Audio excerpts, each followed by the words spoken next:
Querido, eu quero convidar você para abrir a sua Bíblia comigo em Gênesis, lá no capítulo 15. Eu quero ler dois pequenos trechos da palavra. Gênesis, capítulo 15, versos 1 a 6, e depois Gênesis 16, que é a sequência. Eu quero ler com você dois versos, que são os versos 1 e 2.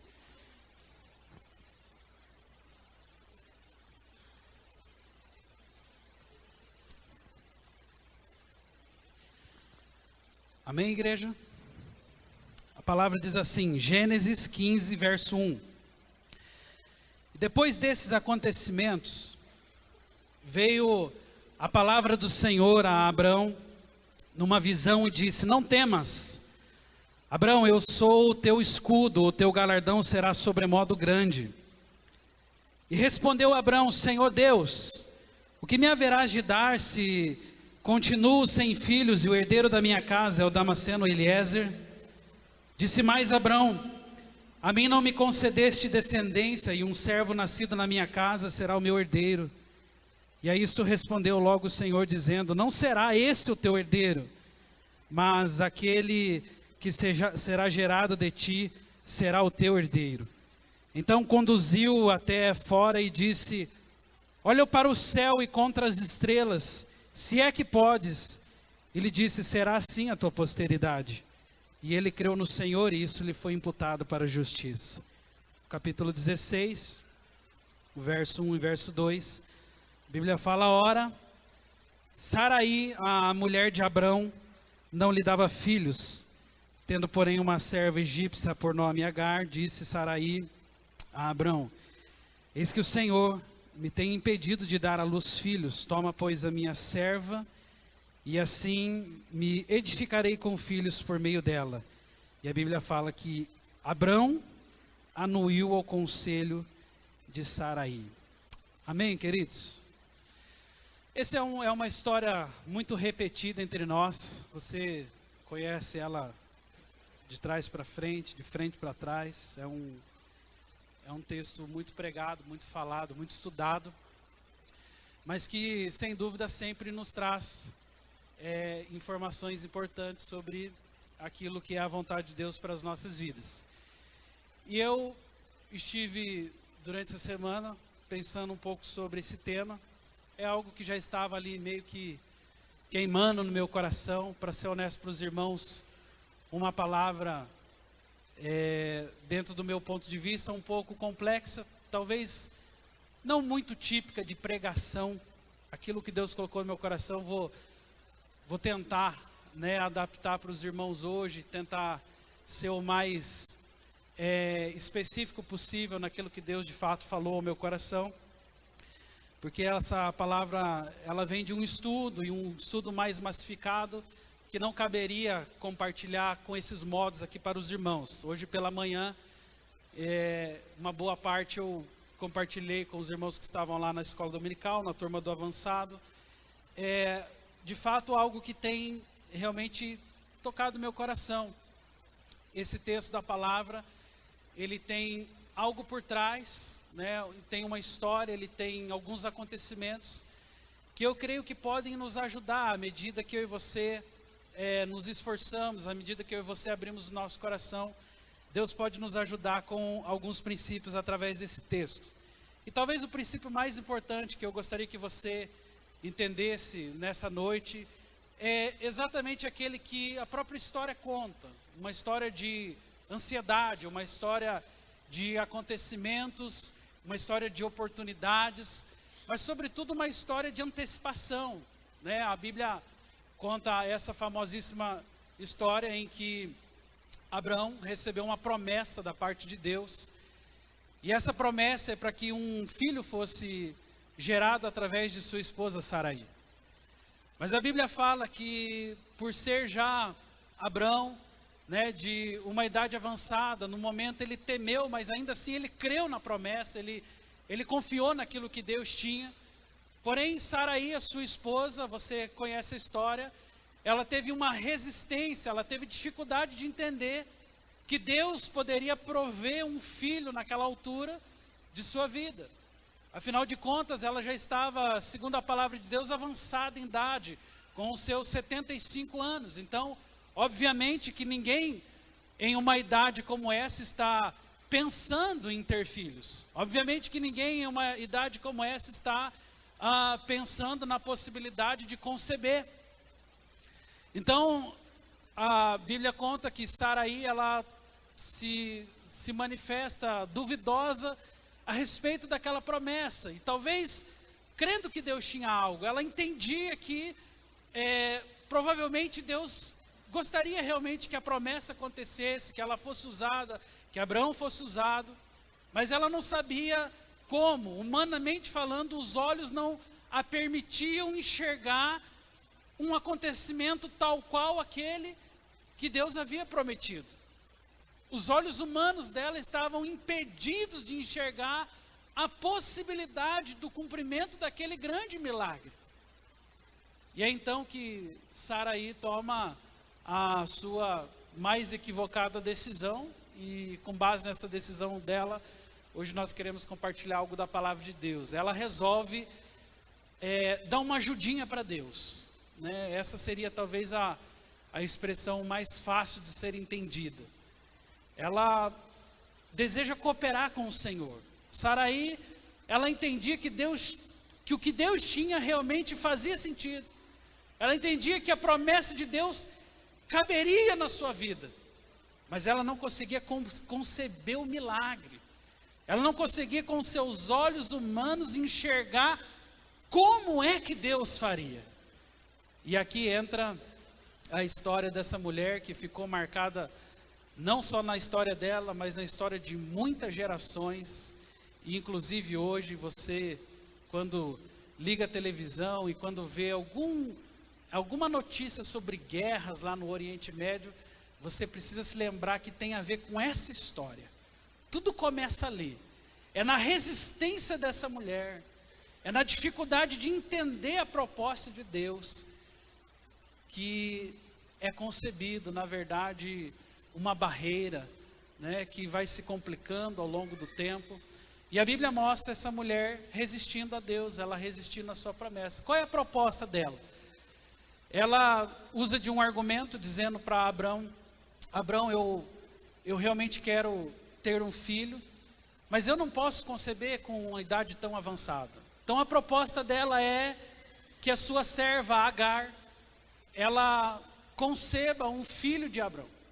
Para nós e para a nossa sociedade isso soa completamente estranho, mas naquela época a serva se deitar com o seu senhor era algo completamente normal. Então tudo que ela estava fazendo, na verdade, era oferecendo algo que era normal. Eu estou oferecendo a minha serva, ela vai conceber, e através da concepção, então nós seremos pais, como Deus prometeu. Mas Deus não tinha prometido que eles seriam pais através da serva Agar. Deus tinha prometido que eles seriam pais através deles mesmos. Seria Sara e seria o Abraão quem conceberia um milagre. Mas naquele momento aquela mulher se vê acuada, e justamente por causa do tempo, justamente por causa da dificuldade, justamente por não crer na totalidade da promessa, crer em uma promessa apenas de forma parcial, ela resolve antecipar, ela resolve, como eu disse para vocês, a expressão mais fácil de entender é dar um jeitinho, e ali no seu jeitinho, ela incentiva a sua serva Agar a deitar-se com o seu esposo Abrão, e dessa relação nasce Ismael.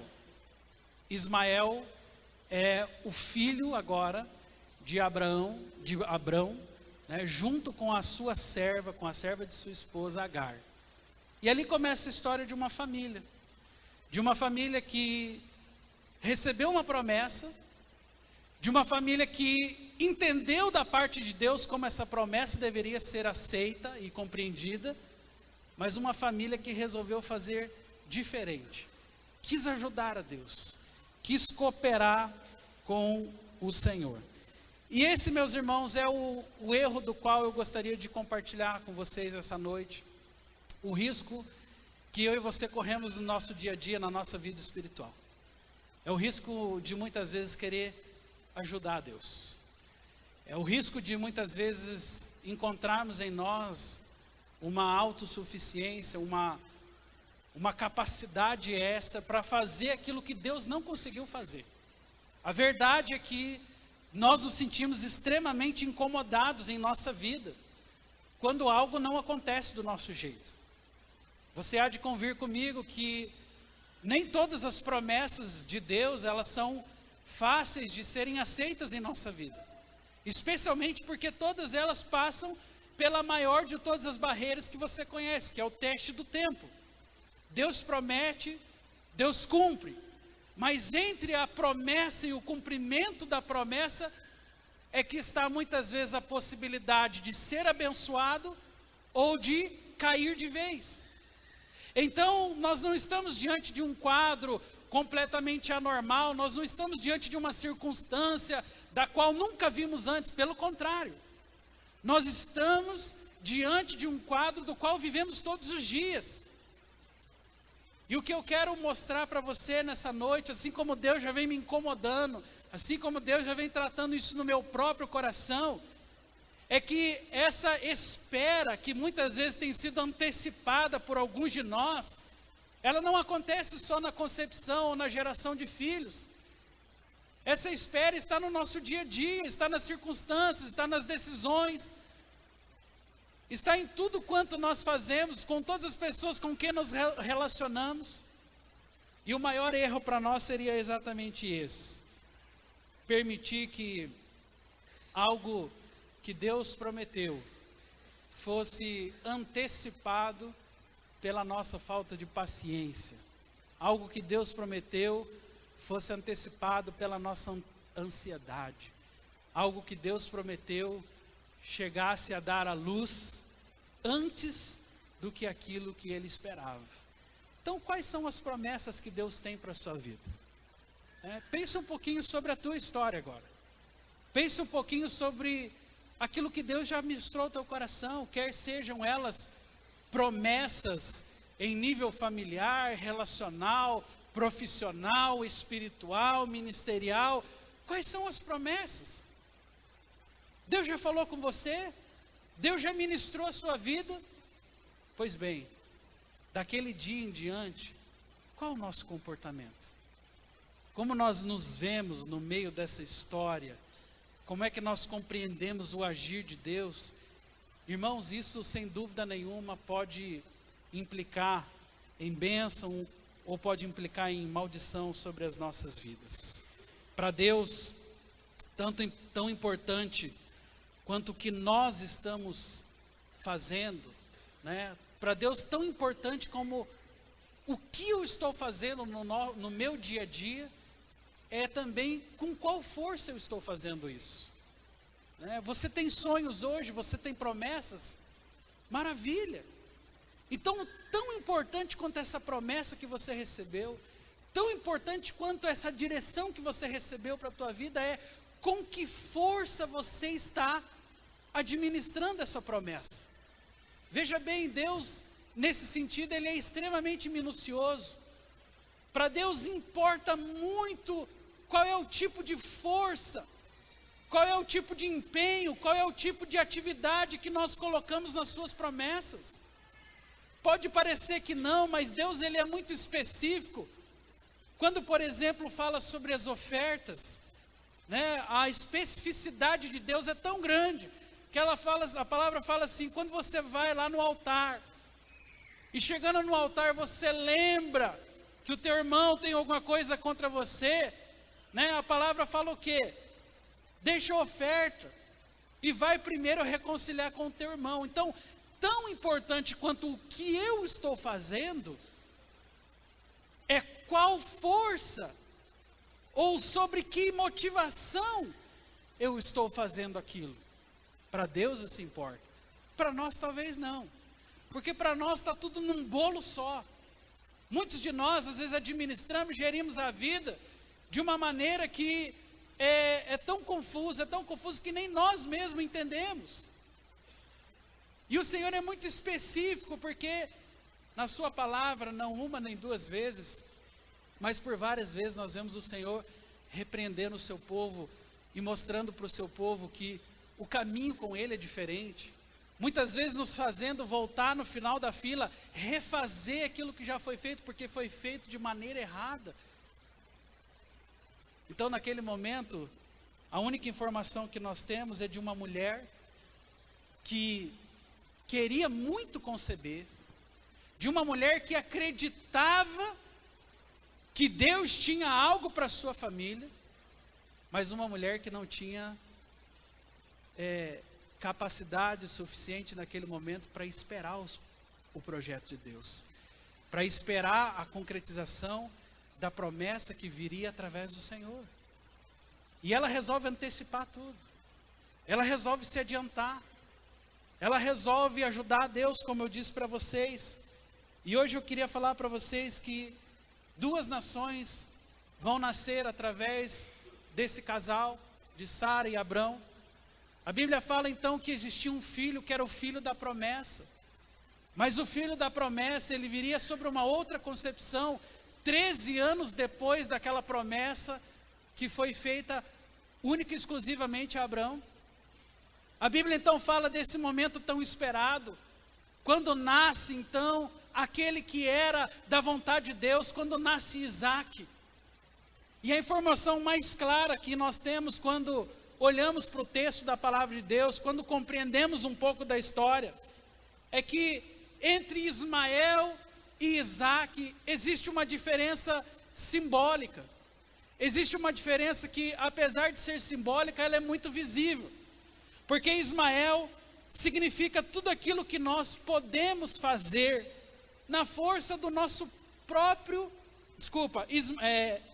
Ismael, tudo aquilo que nós podemos fazer na força do nosso próprio braço. Afinal de contas, foi exatamente assim que Ismael foi concebido. Ele veio na força do braço. Ele veio na ousadia daquela mulher em desobedecer a promessa ou criar um caminho alternativo para a promessa. Enquanto que Isaac, ele simboliza somente aquilo que eu posso fazer através do poder de Deus. 2 nações, 2 pessoas diferentes, 2 formas de encarar a realidade. Essa antecipação, ela tem muito mais a ver com Ismael. Ismael é tudo que eu posso fazer, é tudo que a minha autossuficiência, é tudo que a minha força consegue alcançar. Isaac não. Isaac é somente aquilo que é gerado através do poder de Deus. Isaac é aquilo que é gerado através de promessa. Isaac é aquilo que é gerado através da espera necessária do tempo. Isaac é aquilo que eu faço segundo a vontade do Senhor. Eu queria mostrar alguns textos para você. Abra sua Bíblia comigo em Gálatas, lá no capítulo de número 4. Se você puder, deixa sua Bíblia aberta nesses 2 livros da Bíblia, em Gênesis, que é o texto que nós estávamos lendo, e também em Gálatas, lá no capítulo 4. A mensagem deve girar em torno desses 2 capítulos da palavra de Deus. Em Gálatas 4, lá no verso 21, a Bíblia fala assim, Gálatas 4, 21, dizei-me vós, os que quereis estar sobre a lei, acaso não ouvis a lei? Pois está escrito que Abraão teve 2 filhos, um da mulher escrava e outro da livre. Mas o da escrava nasceu segundo a carne, o da livre mediante promessa. Estas coisas são alegóricas, porque estas mulheres são 2 alianças. Uma na verdade se refere ao Monte Sinai, que gera para a escravidão, e esta é Agar. Ora, Agar é o Monte Sinai, na Arábia, e corresponde a Jerusalém atual, que está em escravidão com os seus filhos. Veja isso, meus irmãos. A palavra de Deus está aqui fazendo uma alegoria sobre as 2 mulheres. E é exatamente aqui que nós entendemos que a lei, ela foi, de uma certa forma, gerada através de Ismael, enquanto que a graça, ela foi gerada através de Isaac. O que é que estava acontecendo aqui para você se situar um pouco melhor? Havia um grupo de cristãos que seguiam uma linha judaizante, né? Eles eram defensores, sim, né, das mesmas palavras de Paulo, quando se falava que nós tínhamos por pai Abraão. Só que essa linha de homens que defendia essa tese, eles tinham talvez ali apenas uma dificuldade de entender, e depois eu aconselho você a ler o capítulo todo de Gálatas 4 para entender um pouquinho melhor. Mas basicamente eles estão agora em confronto com o apóstolo Paulo, e eles estão ali tentando chamar os Gálatas, dizendo para eles: olha, vocês têm que ser circuncidados, vocês precisam seguir a lei, vocês precisam seguir Abraão. E naquele momento, esses homens estavam dando a Abraão como direcionamento, eles não estavam errados. De fato, o respaldo para que o povo de Deus pudesse se justificar em meio a outros povos era justamente a bênção de Abraão. Então eles não estavam errados quanto ao pai a que eles estavam servindo. O erro deles era justamente não entender debaixo de qual mãe eles estavam. Eles sabiam que estavam debaixo de um pai que se chamava Abraão, por isso chamava a igreja dos Gálatas e falava para eles: vocês precisam circuncidar, vocês precisam, debaixo da autoridade, debaixo da graça, debaixo do mandamento de Abraão, se identificar como povo de Deus. E Paulo então se posiciona diante daqueles judaizantes e fala: realmente, vocês têm o pai certo, vocês têm por pai Abraão, eu também tenho por pai Abraão. E a pergunta que Paulo faz naquele momento, e desconcerta os judaizantes, eu convido você a ler o capítulo 4, depois totalmente você vai entender isso. A pergunta não é sobre qual pai que nós estamos falando, é sobre qual mãe. Que Abraão é nosso pai, sabemos, mas quem é sua mãe? A sua mãe é Agar? Ou a sua mãe é Sara? Porque Agar, ela realmente aponta para a lei, ela é Ismael. Essa foi a alegoria que Paulo fez aqui na carta aos Gálatas. Agar está apontando para a lei, mas espera aí, Sara não, Sara está apontando para a graça, porque aqui nós temos a figura de Isaac, e Isaac é o filho da promessa. Então naquele momento, Paulo vai exortar os judaizantes dizendo exatamente isso: o que vocês precisam é se converter da consciência de qual mãe vocês servem, porque o nosso pai verdadeiramente é Abraão, mas a nossa mãe precisa ser Sara, porque Sara representa a graça, porque Sara representa o novo nascimento, porque Sara, ela de fato, ela aponta para a vontade de Deus e não para a vontade humana. Sara aponta para a graça e não para a escravidão da lei. E naquele momento, a igreja dos Gálatas está diante de um confronto entre duas mães, Sara e Agar. E com isso eu queria dizer para os irmãos que talvez foi aqui o meu ponto de maior conflito, né? Visto que a palavra de Deus, ela fala sobre dois nomes, Sara e Agar, e ela fala sobre dois entendimentos, graça e lei. Eu compreendi que, na maioria das vezes, nós estamos em confronto exatamente com isso. A nossa vida está sempre diante de graça e lei. O nosso entendimento está sempre diante de graça e lei. Eu e você, diariamente, nos confrontamos, ou se não nos confrontamos, no mínimo pensamos sobre isso. Eu quero dar alguns exemplos para você, a começar de alguns que eu mesmo, Eu mesmo tive muitas crises e me perguntei se aquilo era de Deus ou não. Então, certa vez, num encontro com Deus, num momento assim de intervalo, conversando com alguém, um homem, né? Eu perguntei, meu irmão, por curiosidade, né? O que te levou a estar aqui, né? O encontro está sendo uma benção para você? E ele me olhou e falou assim, pastor, eu vim participar, por enquanto tá bom. E aí eu perguntei para ele, mas como você chegou aqui? Ele falou assim, minha mulher me mandou ir. Aí eu falei, é? Ele falou assim, é. E ela falou, se você não for, não precisa nem voltar para casa. E aí eu me assustei naquele momento e pensei comigo, né? Puxa, tomara que esse irmão seja muito abençoado aqui. Porque se esse irmão volta para casa e dá uma confusão geral lá, a culpa é do encontro, a culpa é do pastor, sobra para nós sempre. E aí eu fiquei pensando comigo mesmo isso. O que será que motivou essa pessoa a estar lá? Sabe, às vezes nós fazemos a coisa meio no tato de Agar. Às vezes é mais fácil você empurrar a promessa, porque afinal de contas eu quero tanto que ela aconteça. Qual é a esposa cujo marido não é cristão ainda, que não quer que o marido venha a ser cristão? Qual é o marido cuja esposa ainda não é cristã, que não quer que a sua esposa venha a ser cristã?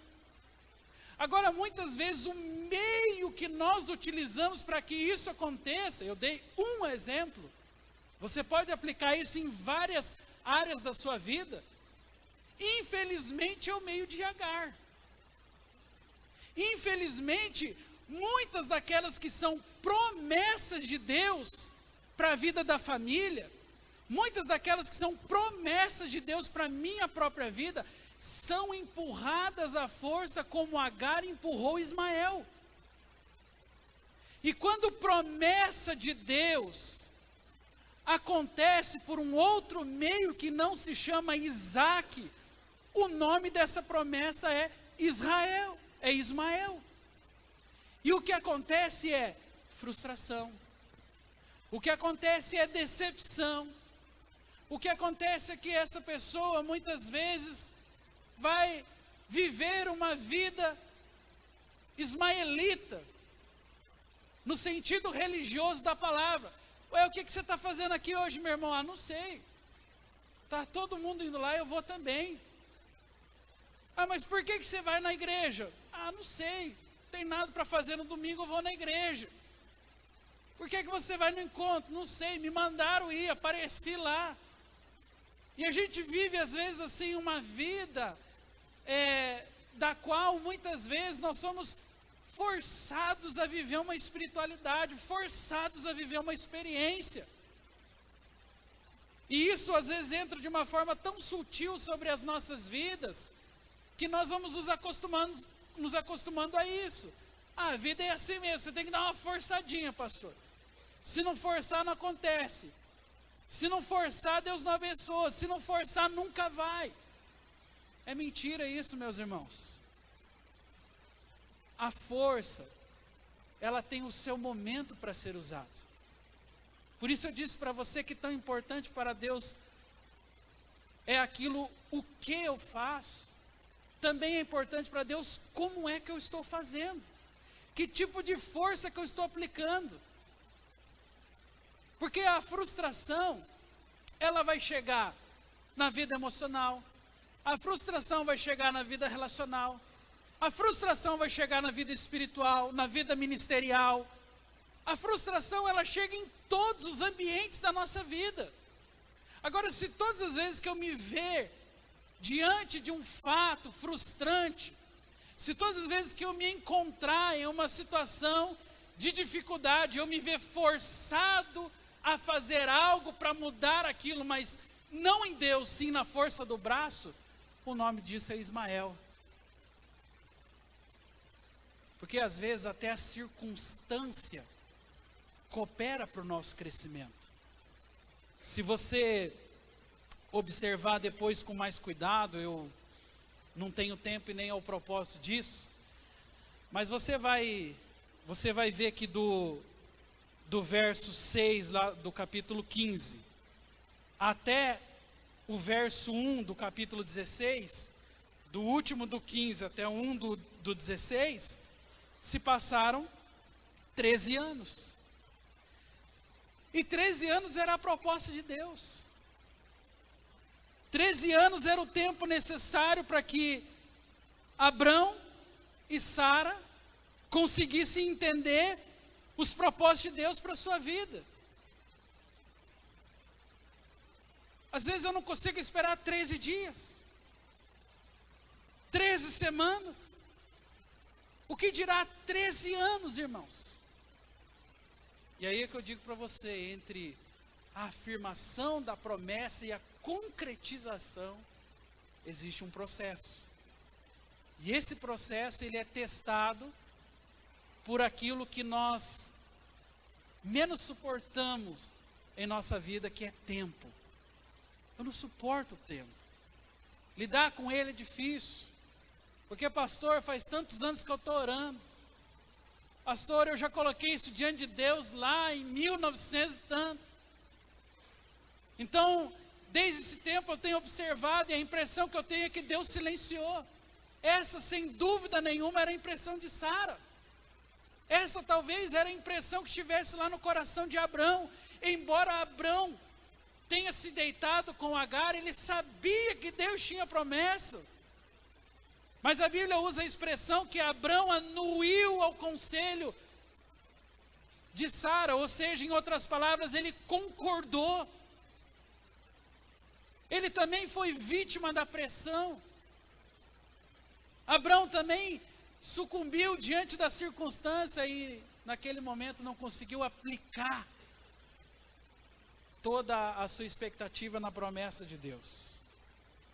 Eu gostaria que você voltasse agora para Gênesis. Nós vamos ficar aí entre Gênesis e Gálatas, lá no capítulo 2 de Gênesis.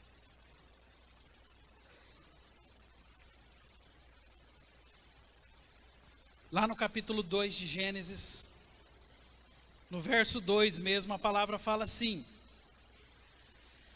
acrescentou Deus: toma o teu filho,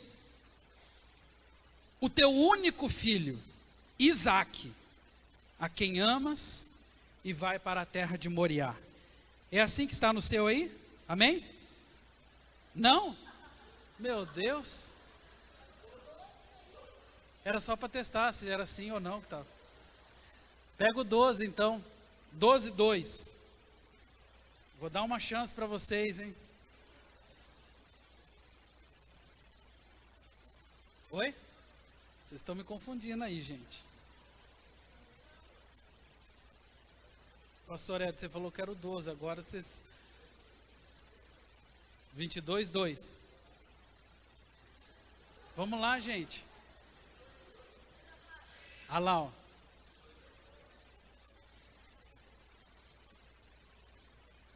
Quando você vai procurando aí, eu estou ouvindo um monte de folha rodar aí. Eu vou ler para você. E acrescentou Deus: toma o teu filho, o teu único filho, Isaque, a quem amas, e vai para a terra de Moriá. Oferece ali em holocausto sobre um dos montes que eu te mostrarei. Diga comigo assim: o teu único filho, Isaque. Irmãos, Isaque era o único filho de Abrão? Não. Mas aqui nós vemos uma informação que no mínimo nos chama a atenção, né? A palavra de Deus está falando, o próprio Senhor diz a ele: toma o teu único filho.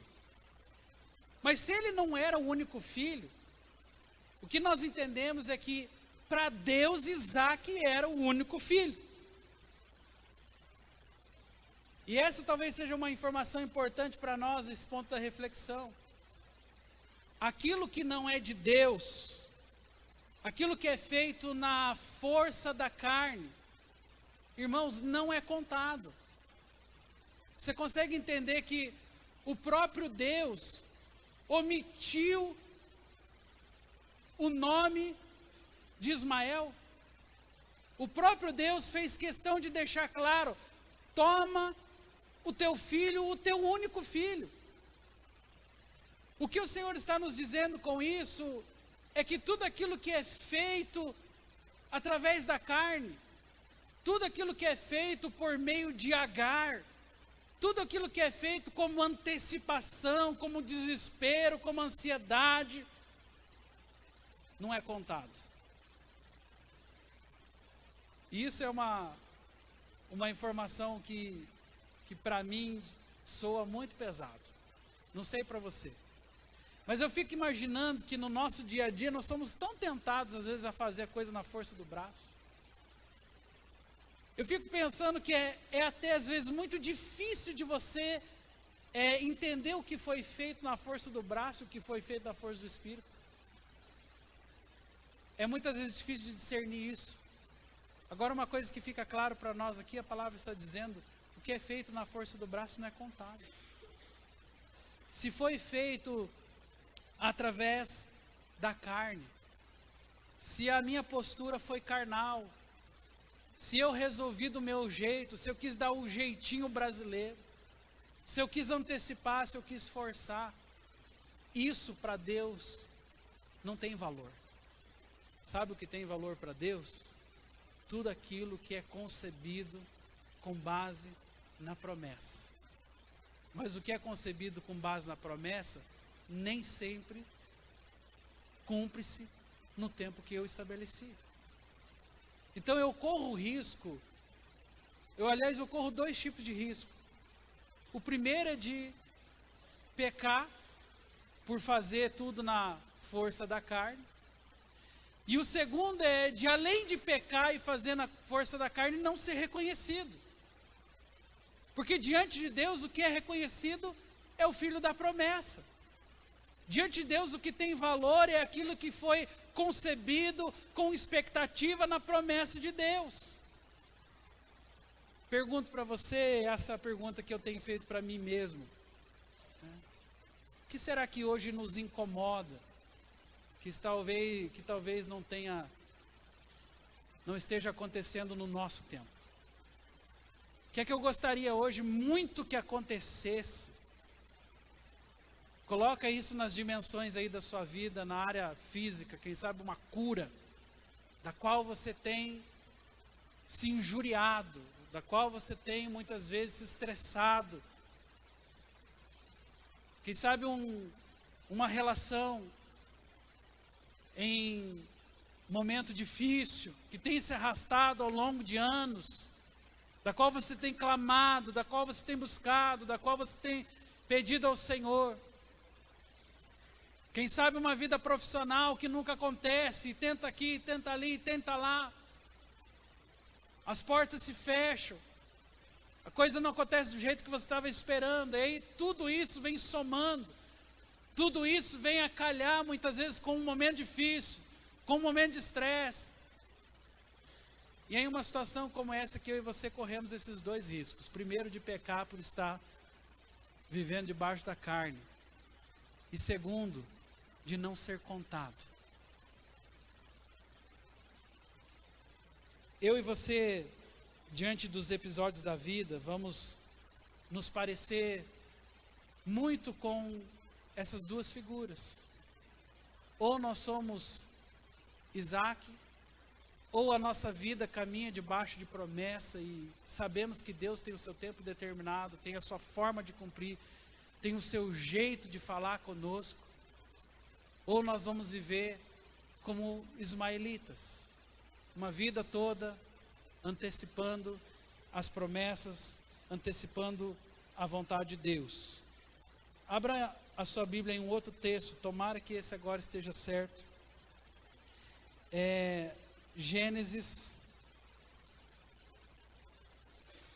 Você está em Gênesis aí no capítulo 17.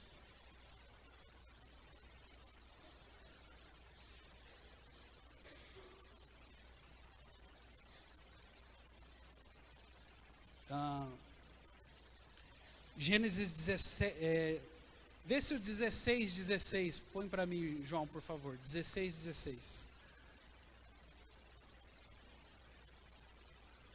Gênesis 16. Esse mesmo.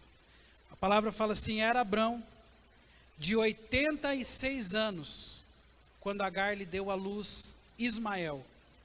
E quando atingiu Abrão a idade de 99 anos, apareceu-lhe o Senhor e disse: eu sou o Deus Todo-Poderoso, anda na minha presença, e seja o que está escrito aí? Perfeito. Olha só, a Bíblia está falando que quando Agar tinha 86 anos, ela deu à luz Ismael. E aqui tem uma outra informação mais importante ainda. A Bíblia fala que Abrão era de 99 anos e apareceu o Senhor e disse: eu sou Deus Todo-Poderoso. Essa expressão, ela é muito conhecida. É uma expressão chamada El Shaddai. Talvez uma das expressões mais conhecidas, né, do hebraico, uma das expressões mais familiares, especialmente no meio do povo de Deus. Você encontra hoje padaria El Shaddai, açougue El Shaddai, farmácia El Shaddai. Você já deve ter visto pelo menos 1 ou 2 estabelecimentos comerciais com esse nome, El Shaddai. E nós conhecemos a tradução dessa palavra como Todo-Poderoso, Deus Todo-Poderoso. De fato, é uma das afirmações que tem a ver com esse texto, mas é uma das expressões de El Shaddai é Deus todo suficiente. Não apenas todo poderoso, mas também todo suficiente. É nesse momento que Deus está se apresentando mais uma vez aqui a Abrão e dizendo para ele: Abrão, você tem 99 anos, mas eu sou Deus todo suficiente. Com certeza, embora Abrão tivesse toda essa característica de fidelidade, com certeza, embora Abrão sempre tenha sido reconhecido como esse homem fiel que era e foi de fato, obviamente que tenha passado pela cabeça dele: mas Senhor, 99 anos, como é possível isso?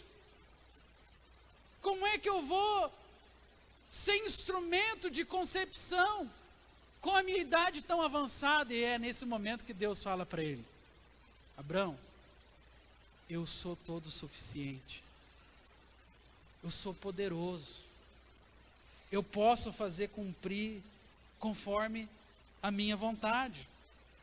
Sabe, irmãos, naquele momento da sua vida onde você se sente tentado a dar um jeitinho, a forçar a barra, a fazer com que as promessas de Deus se cumpram de qualquer jeito na sua vida, lembre-se disso: Deus é todo suficiente. Deus, ele não precisa desse empurrãozinho. Deus, ele não precisa desse jeitinho. O Senhor, nosso Deus, ele é todo suficiente, a ponto de apaziguar, como apaziguou o coração de Abrão aos 99 anos, em outras palavras, dizendo: Abrão, fica tranquilo, quem está no controle sou eu. Mas nós tememos tanto, a verdade é que o nosso coração às vezes prefere a afirmação que Deus é todo poderoso, mas todo suficiente não. Porque todo suficiente significa que eu tenho que entregar para Ele, é Ele quem vai fazer, não sou eu. É Ele quem vai dirigir, não sou eu. E diga-se de passagem, uma das coisas mais difíceis para nós, irmãos, é entregar o controle da nossa vida. Eu falava isso hoje lá na escola dominical, no nosso grupo. Quantas pessoas, qual é a expressão mais conhecida entre nós quando alguém que ainda não conhece a Jesus, qual é a expressão que nós mais usamos? Você não quer entregar a sua vida para Jesus? É assim ou não? Nós dizemos isso para as pessoas. Nós falamos, olha, lá no ano de 1990, lá no ano de 1999, lá no ano de 1995, eu entreguei a minha vida para Jesus. Quantos de nós falamos assim? Mas entregar é entregar mesmo. E a verdade é que a vida muitas vezes acaba nos mostrando que nós nos entregamos, mas depois tomamos de volta. Nós entregamos, mas naquele momento de dificuldade, naquele momento de aperto, eu tomo de volta. Deus está demorando muito, deixa eu dar uma antecipada aqui. Deixa eu dar uma ajudinha para Deus. Isso é tão triste, irmãos, porque isso revela o que há de pior em nós. Isso revela a nossa incapacidade de confiar, a nossa incapacidade de crer. E o que é pior, isso revela a desconfiança do nosso coração, de que Deus não está no controle coisa nenhuma. Quantas vezes, diante das circunstâncias, você já talvez não tenha se perguntado, ou no mínimo não tenha passado um flash pela sua cabeça: será que Deus realmente está vendo? Será que Deus realmente se preocupa? Será que Deus realmente está no controle? Porque às vezes a situação é tão desesperadora que nós não conseguimos confiar por completo. O El Shaddai das nossas vidas, o Deus que é todo suficiente, Ele nos chama para entregar. Ele chamou Abrão naquele momento e falou: Abrão, mesmo com 99 anos, saiba disso, eu sou El Shaddai. Eu sou Deus Todo-Poderoso. Anda na minha presença, diz ele, e seja perfeito. Irmãos, quantos de nós, às vezes, na ânsia pela manifestação de Deus, né, às vezes acabamos nos sentindo incomodados, porque achamos que, puxa, Deus está se manifestando sobre a vida do outro. Olha só, eu conheço pessoas com quem Deus está falando, mas parece que Deus não está falando comigo. Sabe, nós às vezes confundimos essa presença de Deus, porque nós queremos atrair a presença de Deus a qualquer preço, atrair a presença de Deus a qualquer custo, atrair a presença de Deus de qualquer forma, e não é assim. Eu fiquei escandalizado um dia que eu ouvi um relato sobre a Páscoa nos Estados Unidos, né? Algumas igrejas lá nos Estados Unidos, na época da Páscoa, para poder ver a igreja movimentada, para poder ver as pessoas vindo à igreja, né? Eu ouvi essa história de que o apelo é tão grande, que para poder chamar o povo para a igreja, para poder chamar o povo para encher os prédios das igrejas nessa época da Páscoa, para tirar foto, para ficar bonito na mídia, né? As igrejas apelam ao ponto de fazer sorteio, né? Fazer bingo, né? E fazer coisas para chamar o povo, né? Coisas que na verdade chamam a atenção dos olhos, que faz com que as pessoas sejam atraídas para dentro daquele lugar, mas é apenas um momento passageiro. Quantos de nós às vezes, né, não numa circunstância como essa, mas talvez em uma outra circunstância da nossa vida, tentamos caminhos equivocados para poder chamar a Deus, para poder atrair a presença de Deus. Vamos pensar num nível de liderança. Quantos líderes de célula talvez temos aqui? Às vezes ali naquela ânsia, puxa, não estou vendo a frequência boa da minha célula. O que é que eu preciso fazer? Qual é a tecla que eu preciso apertar? Que barulho que eu preciso fazer? Que movimento? Na verdade, uma vida cheia da presença de Deus, uma vida influenciada pela promessa, por Isaac, por si só ela atrai, por si só ela chama. Uma vida confiada aos pés do Senhor faz com que não somente em uma célula, não somente na vida familiar, não somente na vida profissional, mas em qualquer área que eu ande, se eu ando em confiança, se o El Shaddai está comigo, eu atraio as bênçãos, eu atraio o favor de Deus. Eu não preciso cortar caminho, eu não preciso fazer atalhos, pelo contrário, se eu seguir apenas a vontade de Deus, ainda que seja os 13 anos, ainda que seja demorado, ainda que aos meus olhos pareça distante, assim eu atrairei o favor de Deus sobre a minha vida.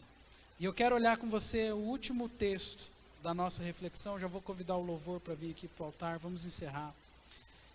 Em Gênesis 17, a Bíblia fala lá no verso 2: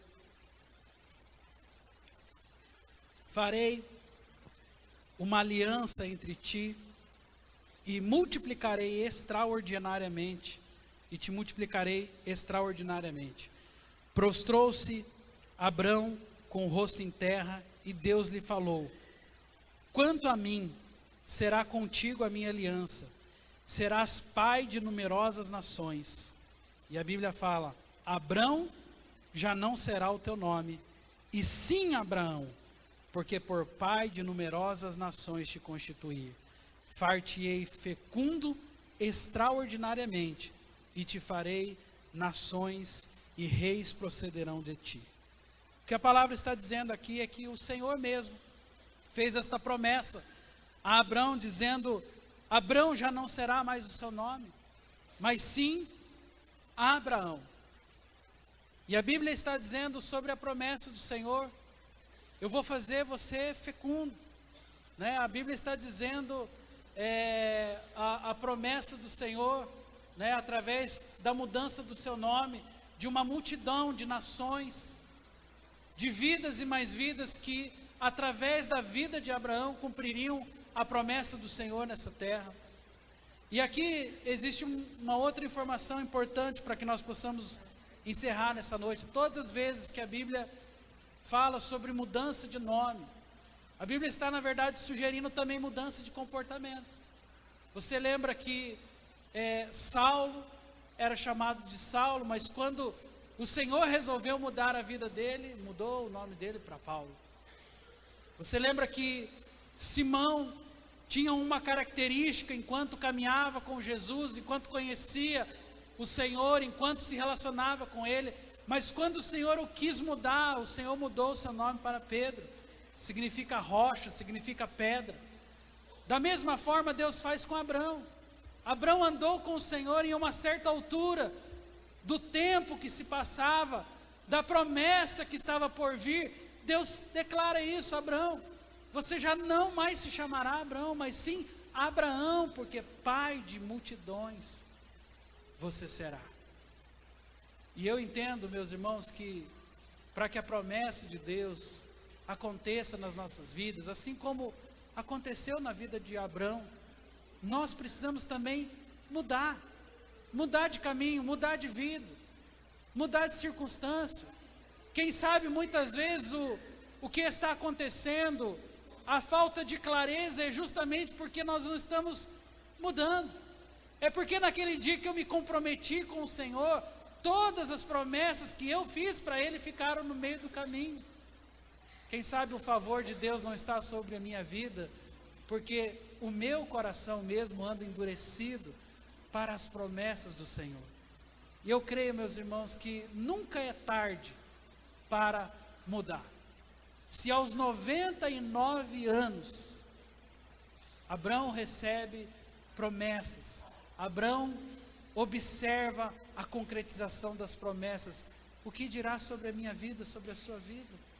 Se depois da espera dos 13 anos, cumpre-se a promessa e nasce Isaque, e ali mais uma vez o Senhor estabelece os seus propósitos, os seus caminhos, o que dirá sobre nós que às vezes estamos esperando 12 meses, 12 semanas? Tudo que Deus espera é que eu e você possamos confiar nele, e entender que a vontade dele é soberana, e que se nós esperarmos, a promessa do Senhor virá como Isaque, e não como Ismael sobre as nossas vidas. Amém? Eu quero que você fique em pé. Eu não vou convidar você para vir no altar nessa noite, mas eu gostaria muito de, nesse momento, orar, profetizar e declarar que mais uma vez a promessa do Senhor esteja sobre a sua vida. Eu queria que você nesse momento fechasse os teus olhos, e se você puder, coloque uma de suas mãos sobre o seu coração.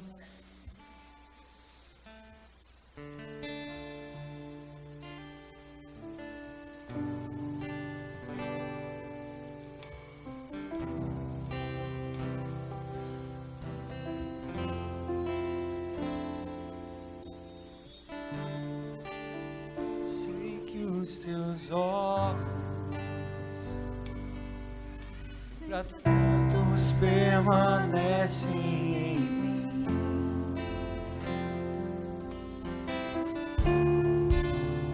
E os teus ouvidos estão sensíveis para ouvir meu clamor. Posso até chorar, mas a alegria vem de manhã. És Deus de perto e não de longe, nunca mudaste, tu és fiel.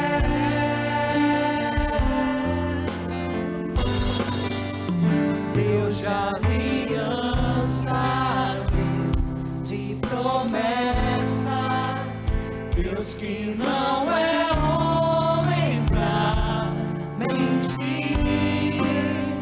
Tudo pode passar, tudo pode mudar, mas tua palavra vai se cumprir.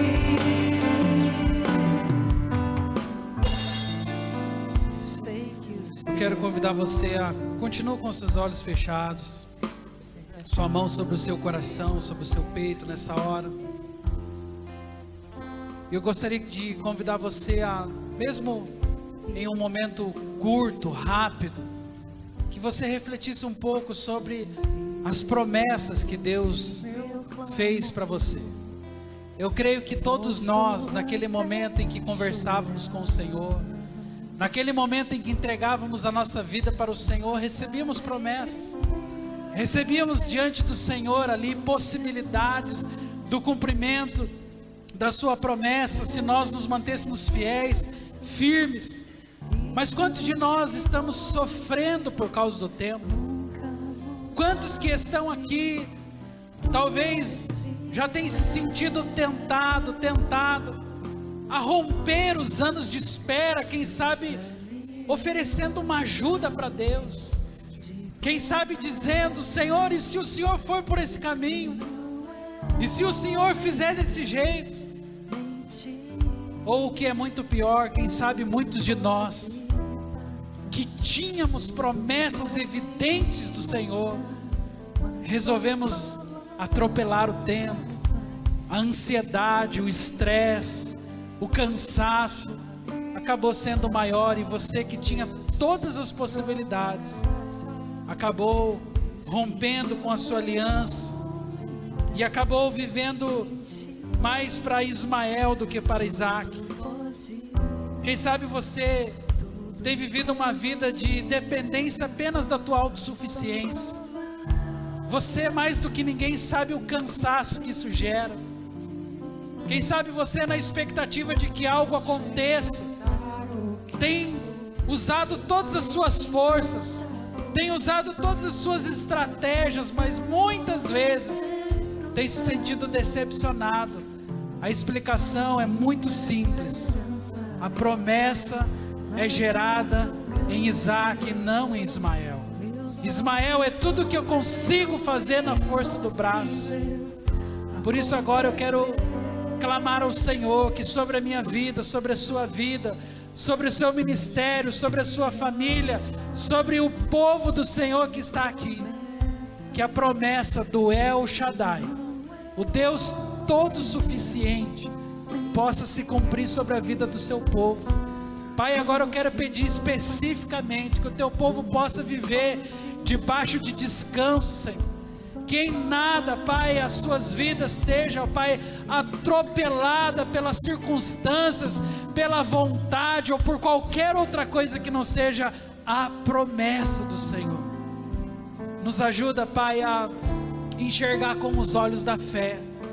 Nos ajuda, Senhor, a enxergar as promessas como Abraão enxergou. Nos ajuda, Senhor, a construir uma relação contigo, onde nada é maior do que o Senhor, nem mesmo a minha ansiedade, nem mesmo a minha falta, nem mesmo as minhas dores, Senhor, mas proporciona sobre o teu povo hoje, Pai, a tua palavra, Senhor, o descanso que vem do alto, o conforto que vem dos céus, para confiar e saber que o Senhor está no controle de todas as coisas, Pai, e que a tua promessa, que a tua graça, que o favor do Senhor se cumpra sobre a vida daqueles que têm esperado, daqueles que têm ansiado pelo teu nome, Pai, pelas tuas promessas. Em nome de Jesus que oramos, em nome de Jesus que nós declaramos, em nome de Jesus. Levante a sua voz. Posso enfrentar o que for, eu sei que luta por mim. Meus planos não podem ser frustrados. Minha esperança está nas mãos do grande eu sou. Meus olhos não veem o impossível acontecer. Deus de aliança, Deus de promessa, Deus que não é homem pra mentir. Tudo pode passar, tudo pode mudar, mas sua palavra vai se cumprir. Deus de aliança, promessa, Deus que não é homem pra mentir. Tudo pode passar, tudo pode mudar, mas tua palavra vai se cumprir. Que a bênção do Deus Todo-Poderoso, que a manifestação de Jeová, o Deus Pai, a graça redentora e capacitadora de Jesus Cristo, o Deus Filho, que a comunhão e o consolo do Espírito Santo seja comigo e com você, nos ajudando a permanecer na palavra que temos recebido. Esteja com todo o povo de Deus, hoje e para todos sempre. Amém, amém. Vai na bênção, vai na paz. Deus te abençoe.